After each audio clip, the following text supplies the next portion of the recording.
Hi, it's me again with Corel Draw Tips and Tricks. This video is probably not necessary, but somebody that maybe has never worked with acrylic and you wanted to put a stand on it and have the least work and maybe the best looking. If you watch the other two videos, we have basically it's going to be a gold strip as accent on this. But my original acrylic is a little bit thicker at the bottom just because of the way I made it. I mean, not thicker, it's longer. So what we're going to do, we're going to try to figure out how to make a stand.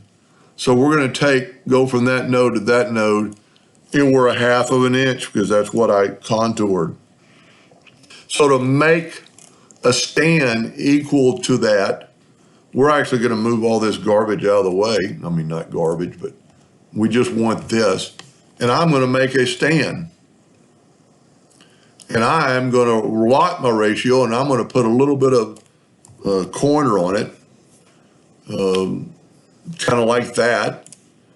And this is going to help me get into position. First of all,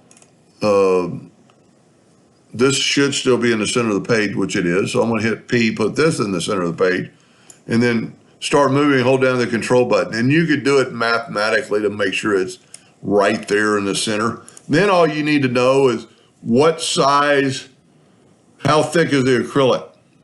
So let's say the acrylic is 1/4 of an inch. So we're going to make a slot that is 0.5 long by 0.25, and there's our slot. Now I'm going to have this snap to this.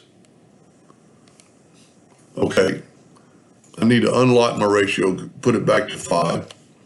This should be, when I moved it, I stretched it.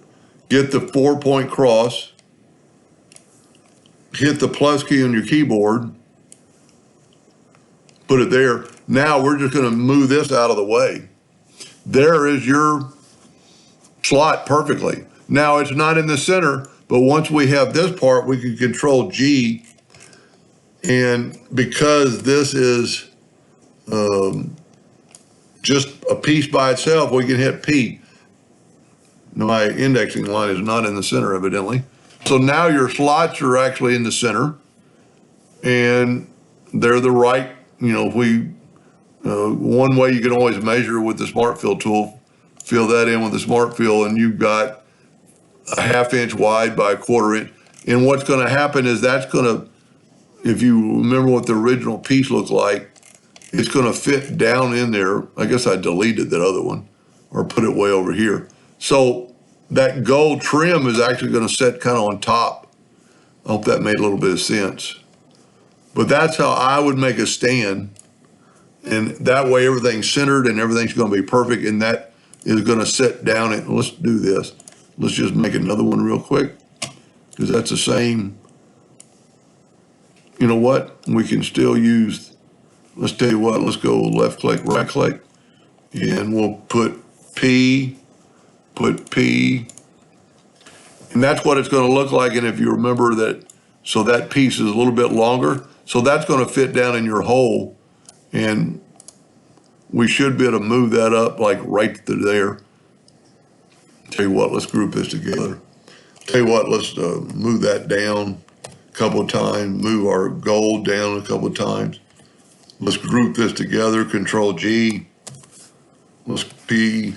And then we can grab this 4-point cross. And what's going to happen is that clear piece is going to go in the slot, and your gold trim is going to sit on top of your item. Be pretty cool. You might, depending on how tall it is, make your stand a little bit heavier. And then you could actually turn it upside down and just put a drop of acrylic glue in the hole from the bottom, and then just a little dab will do you. Anyway, I hope that helped a little bit. Thank you for watching.